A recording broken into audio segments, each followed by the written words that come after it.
शेखर ई study में आप सभी का स्वागत है। प्रिय विद्यार्थियों, हमारे इस ऑनलाइन इंस्टीट्यूट के माध्यम से आप सभी को गणित और हिंदी विषय का आधारभूत तरीके से अध्यापन कराया जाता है, जिसमें कहीं अगर थोड़ी बहुत त्रुटि हो जाती है तो उसके लिए हम क्षमा प्रार्थी हैं और इस संबंध में आपके सुझाव आमंत्रित हैं। धन्यवाद। हेलो दोस्तों, मैं शेखर स्वागत करता हूँ आपका अपने YouTube channel Shekhar study point पर। दोस्तों, गणित का पाठ्यक्रम चल रहा था जिसमें हम संख्याओं के बारे में, भिन्न तथा दशमलव के बारे में तथा प्रतिशतता के बारे में देख चुके थे। ठीक है, आज प्रतिशतता का संभवतः एक पार्ट और आएगा और पूर्णतः प्रतिशतता समाप्त हो जाएगी। ठीक है, आप किसी भी एग्जाम की तैयारी कर रहे हैं, प्रतिशतता या जितने भी मैथ के टॉपिक पढ़ाए जा रहे हैं वो सारे सभी एग्जाम के लिए महत्वपूर्ण है। ठीक है, बेसिकली इसको UP SSSC PET के लिए मॉडल किया गया है। मतलब वही प्रश्न, वैसे ही प्रकार के प्रश्न आपको बताए जा रहे हैं जो आपकी परीक्षाओं में बन सकते हैं। ठीक है, तो अवश्य देखिएगा।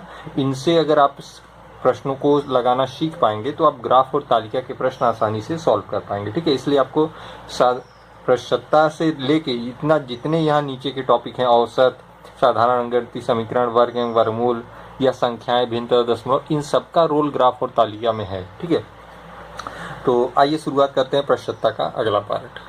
देखिएगा, प्रश्न कह रहा है एक विद्यार्थी को उत्तीर्ण होने के लिए 40% अंकों की आवश्यकता है। वह 40 अंक प्राप्त करता है और 40 अंकों से फेल हो जाता है। परीक्षा के लिए निर्धारित अधिकतम अंक क्या है? ठीक है, मतलब किसी विद्यार्थी को उत्तीर्ण होने के लिए 40% अंक चाहिए, वो 40 अंक प्राप्त करता है और 40 ही अंकों से फेल हो जाता है। परीक्षा के लिए निर्धारित अधिकतम आपसे पूछा है। देखिए, वह विद्यार्थी मतलब विद्यार्थी जो है,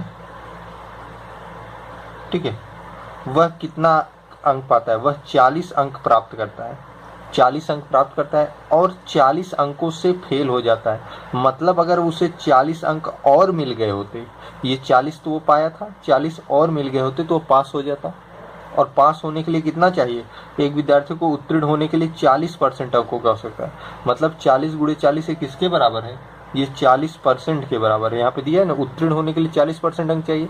40 तो वो पाया था, 40 और पाया जाता तो उत्तीर्ण हो जाता। मतलब ये पूरा मिला के 40% के बराबर है।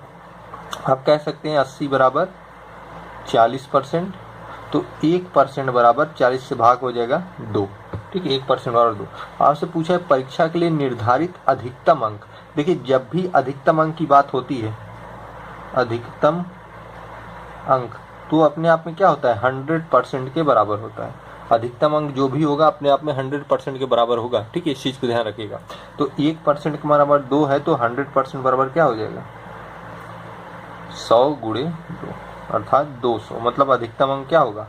200 होगा। ये आपका आंसर हो जाएगा। ठीक है, ये आपका आंसर हो जाएगा। बस आपको ध्यान इतना रखना है, जैसे जैसे कह रहा है उसी तरीके से लगाएंगे। 40 अंक प्राप्त करता है, 40 अंकों से फेल होता है। मतलब 40 और 40 अगर जोड़ देंगे तो वो उत्तीर्ण होने के बराबर हो जाएगा, क्योंकि उतने से ही उत्तीर्ण होगा। और यहाँ उसका प्रतिशत दिया हुआ है कि विद्यार्थी को उत्तीर्ण होने के लिए 40% अंकों का आवश्यकता है। तो 40 + 40 = 40%। 80 बराबर 40%, 1% बराबर 2, 100% बराबर 200। ठीक है, दूसरा देखिए, एक परीक्षा में उत्तीर्ण होने के लिए 40% अंक प्राप्त करने पड़ते हैं।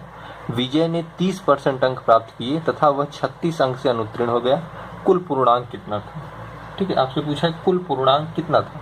एक परीक्षा में उत्तीर्ण होने के लिए 40% अंक प्राप्त करने पड़ते हैं। माना कुल पूर्णांक, ठीक है, मैं मान लेता हूं माना कुल पूर्णांक। माना कुल पूर्णांक कितने हैं? m के बराबर। ठीक है, ये पूछा ना, उत्तीर्ण हो गया, कुल पूर्णांक कितना था? तो माना हमने मान लिया कुल पूर्णांक क्या था? m था। एक परीक्षा में उत्तीर्ण होने के लिए 40% अंक प्राप्त करने पड़ते हैं। अर्थात भाई, अगर 100 नंबर का प्रश्न है तो अगर उसका 40% अर्थात 40 नंबर पा जाएंगे तो आप पास हो जाएंगे। तो अगर पूरा m नंबर का है, माना कुल पूर्णांक m है, तो m का 40% अंक प्राप्त कर लेंगे तो आप उत्तीर्ण हो जाएंगे। तो आप लिख सकते हैं m गुणे 40% है तो बटे 100 कर दीजिए। 40% है ना, बटे 100 कर देंगे, संख्यात्मक रूप में हो जाएगा। विजय ने 30% अंक प्राप्त किए।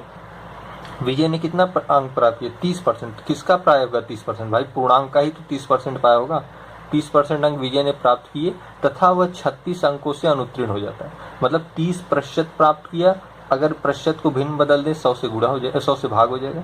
ठीक है, अब 30% अंक तो उसने प्राप्त किए तथा 36 अंकों से अनुत्तीर्ण हो जाता है। अगर इसमें 36 आप जोड़ देते हैं तो वो प्राप्त उत्तीर्ण होने का अंक के बराबर हो जाएगा। ठीक है, मतलब मेरे कहने का मतलब ये था, अगर आप समझिएगा, एक लाइन में से यहाँ मैं लिख देता हूँ, यहाँ पे देख लीजिएगा। अगर m का विजय ने 30% अंक प्राप्त किया है, m का 30% अंक प्राप्त किया, अगर उसमें 36 हम जोड़ दें तो ये m के 40% के बराबर हो जाएगा। ये आपके प्रश्न में कह रहा है, मैंने अपने मन से नहीं लिखा, प्रश्न कह रहा है। देखिए, एक परीक्षा में उत्तीर्ण होने के लिए 40% अंक प्राप्त करने पड़ते हैं। तो उत्तीर्ण होने के लिए पहले पूर्णांक की आवश्यकता होगी। भाई आप एग्जाम देते आए हैं तो पहले तो ऑल टोटल आपको पता होना चाहिए कितने नंबर का पेपर है। माना m नंबर का पेपर है, m में अगर आप 40% अंक प्राप्त कर जाएंगे तो पास हो जाएंगे। वही हमने किया है, m में 40% अंक प्राप्त करने पड़ते हैं, किसके लिए? उत्तीर्ण होने के लिए। तो m का 40% कर दिया। विजय ने 30% अंक प्राप्त किए, मतलब एक लड़का है जो पढ़ रहा है विजय, उसने क्या किया? 30% अंक प्राप्त किया। तो 30% किसका प्राप्त करेगा? भाई कुल पूर्णांक का ही तो 30% प्राप्त करेगा। तो m पूर्णांक था, m का 30% प्राप्त किया और वह 36 अंक से अनुत्तीर्ण हो गया। तो उसी में अगर 36 जोड़ देंगे तो उत्तीर्ण हो जाएगा, और बराबर किसके हो जाएगा? उत्तीर्ण होने वाले अंक की। वही चीज यहाँ पे की गई है।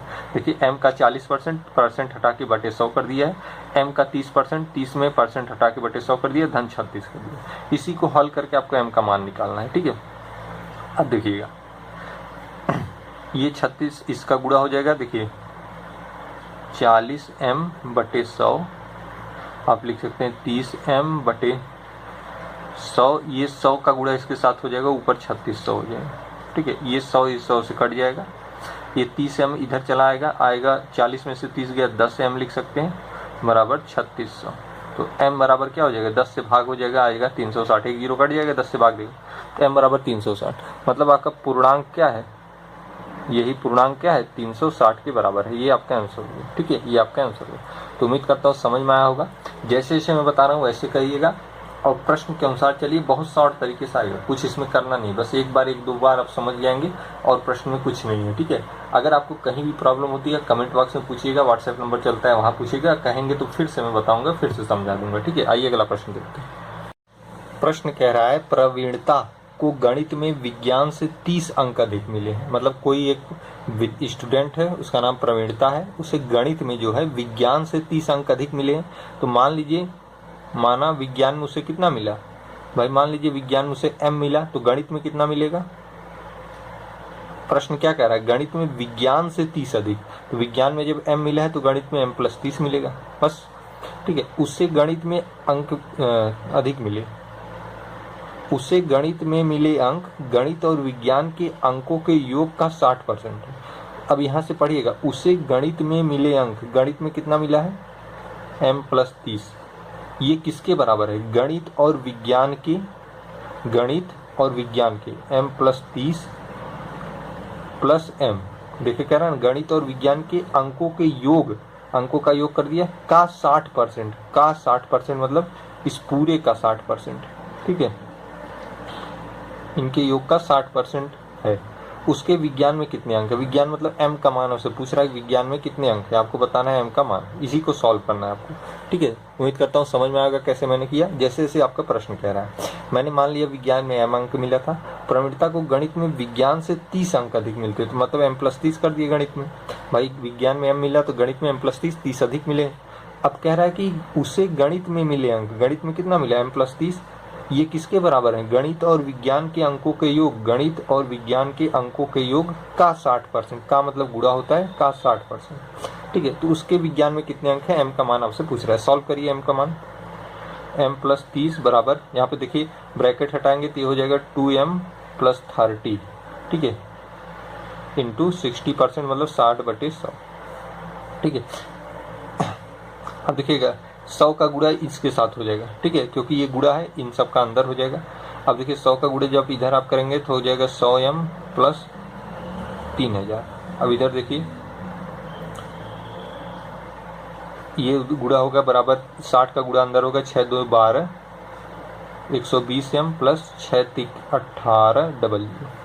ठीक है, अब देखिए 120m है, ये छोटा है उधर चला जाएगा, ये इधर आ जाएगा, ये छोटा है इधर आ जाएगा, ये हो जाएगा 3000, ये इधर आएगा माइनस 1800 बराबर 120m माइनस ये 100 उधर चला जाएगा 100m। ठीक है, अब देखिए 3000 1800 19 20 2 1200 बचेगा बराबर 120 में 100 गया 12 है। तो आप लिख सकते हैं यहाँ पे देखिए भाग दे देंगे, 12 1 में 12, m बराबर 100। ठीक है, m बराबर क्या हो जाएगा? 100 आ जाएगा। आपसे पूछा है क्या उसके विज्ञान में कितने अंक हैं, आपको कहीं गड़बड़ हो रहा है क्या? 1 मिनट देखिएगा, कैलकुलेशन हो सकता है कहीं गड़बड़ हो। 6 2 में 12, 120, 6 3 में 18, ठीक है। और ये उधर चला गया 3000, 18 19 20 12 100 बच गया, ठीक है। ये 20 बचेगा, देखिए 120 में से 100 गया तो 20 बचेगा, हमने 12 लिख दिया, ठीक है। ये 20 बचेगा, ठीक, इसे करेक्शन कर लीजिए। 120 में से 100 गया तो 20 बचेगा, ठीक है। अब इसे काटिए, 0 0 से कट गया, 2 6 में 12 मतलब 60 आएगा। क्या आएगा? 60 आएगा। आपका आंसर क्या आएगा? 60 आएगा। तो विज्ञान में कितने अंक मिले हैं? 60 अंक मिले हैं, ठीक है। उम्मीद करता हूँ समझ में आया होगा। थोड़ा सा कैलकुलेशन गड़बड़ हो गया था, आप मैंने उसे सही कर दिया। आप भी समझ सकते हैं, कर सकते हैं, ठीक है। जैसे जैसे कहेगा आपको वैसे वैसे करना है। आइए अगला प्रश्न देखते हैं। देखिएगा अगला प्रश्न है, एक चुनाव में एक उम्मीदवार जिसे 84% मत प्राप्त हुए 476 मतों के बहुमत से निर्वाचित होता है। डाले गए मतों की कुल संख्या कितनी है? ठीक है, बहुत सिंपल सा है। जब आपको यहाँ मानना पड़ेगा, माना कुल मत यहाँ मान लीजिए 100% था, ठीक है। भाई 100% का मान कुछ भी आ सकता है, क्योंकि सभी मत जो डाले गए अपने आप में पूर्ण थे। पूर्ण मतलब 100%, क्योंकि डाले गए कुल मतों की बात कर रहे थे, तो माना कुल मत डाला गया कितना था? 100% था, ठीक है। एक उम्मीदवार जिसे 84% मत प्राप्त हुआ, पहला उम्मीदवार कितना पाया? 84% पाया है। तो दूसरा कितना पाएगा? भाई 2 उम्मीदवार थे ना, एक चुनाव में एक उम्मीदवार जिसे 84% मिले और बहुमत से निर्वाचित हो गए। भाई जब निर्वाचित हुआ, जाहिर सी बात है अपने प्रतिद्वंदी को हराया होगा। दूसरा उम्मीदवार कितना पाएगा? 100 माइनस 84, ठीक है, किसी से आगे तो रहा होगा, तो कितना आएगा? 16%, मतलब दूसरा 16% पाया था। अब देखिए कह रहा है 476 मतों के बहुमत से निर्वाचित होता है, मतलब इससे यह 476 मत अधिक पाता है, तभी तो बहुमत होती है, तभी तो निर्वाचित होता है। मतलब आप कह सकते हैं कि 84% जो पहले उम्मीदवार का था और 16% जो दूसरा पाया था, इन दोनों का अंतर ही 476 के बराबर है। भाई एक 476 से निर्वाचित हुआ है, जाहिर बात है दोनों के बीच 476 का अंतर है, तभी तो पहला जीता है 476 वोटों से। अब यही अंतर आपको 476 के बराबर है, घटा देंगे तो आएगा 68% बराबर 476। 1% का जब मान निकालेंगे 476/68 करेंगे, अब भाग दे देंगे तो आएगा आपका 7, ठीक है, पूरा 7 बार में कट जाएगा। तो 1% बराबर 7, तो 100% का मान निकाल लीजिए, 100% बराबर 700। भाई 7 गुणे 100 700, ये आपका आंसर हो गया। मतलब कुल डाले गए कुल मतों की संख्या कितनी है? 700 है, ठीक है।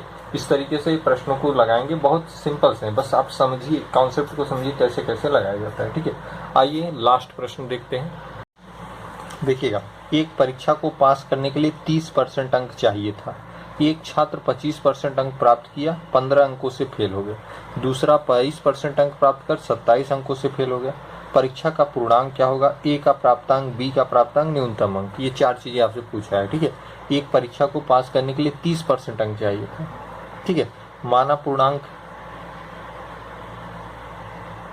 100% था, ठीक है, हमने ये मान लिया। अब पहला लगाते हैं, परीक्षा का पूर्णांक, ठीक है, ये तो माना है 100% का मान आएगा, ठीक है। अब कह रहा है कि एक छात्र 25% अंक प्राप्त किया, मतलब पहले छात्र ने कितना प्राप्त किया? 25% अंक प्राप्त किया, और 15 अंकों से फेल हो गया, अर्थात 15 और पा गया होता तो पास हो जाता।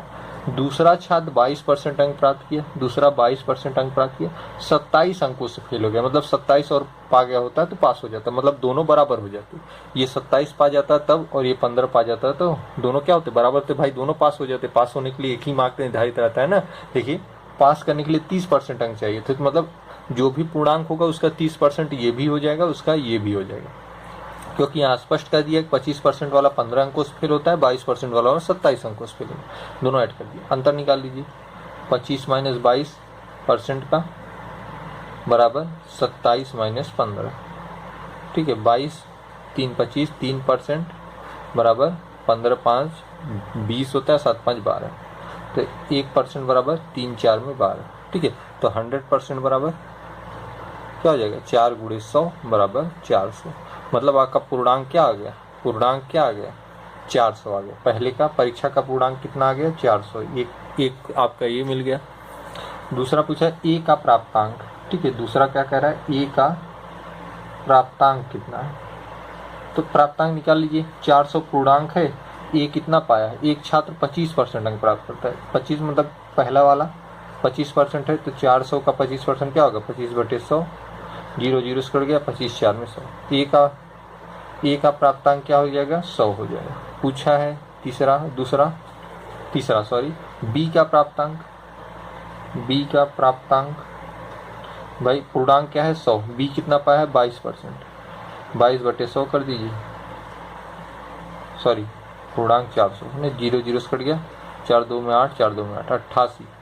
बी का प्राप्तांक कितना है 88, बी का प्राप्तांक कितना है 88 है। एक और लास्ट है चौथा, ठीक है। कह रहा है न्यूनतम अंक कितना है, न्यूनतम अंक कितना है, न्यूनतम अंक मतलब पास करने के लिए 30% अंक चाहिए, तो 400 का 30% निकाल लीजिए, यही न्यूनतम अंक होगा। 2 0 2 0 कट गया, 4 3 12, 120 क्या है न्यूनतम अंक, ये आपका न्यूनतम मतलब पास होने के लिए जो रिक्वायर है, ठीक है, 120 नंबर। तो सभी चारों प्रश्नों का आपके आंसर आपके सामने होगा। उम्मीद करता हूँ समझ में आएगा आज का सेशन। फिर से देखिएगा, बार बार इसे समझने का प्रयास करिएगा, ठीक है। न समझ में आए तो आप पूछ सकते हैं। तो आज की वीडियो में फिलहाल इतना है।